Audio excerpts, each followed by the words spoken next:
Russian salad, which we call oливье, and second one is a herring in a pure coat, which we call just shuba.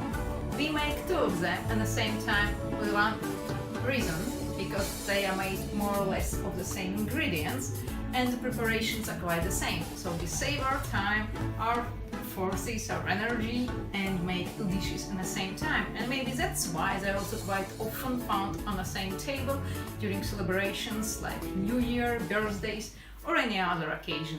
So I have already boiled the meat, beef for a Russian salad, and the beetroots for the herring, because you quite often can find them already boiled in a supermarket, or you can replace beef with sausage or smoked meat or whatever you fancy better. So we just prepare the rest vegetables. We put carrots and potatoes just like they are in a big bowl of water.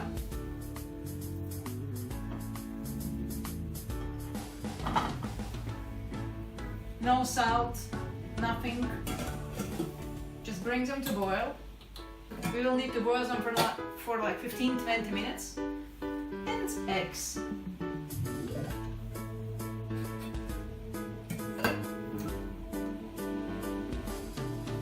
And while they're boiling, we will prepare all the rest.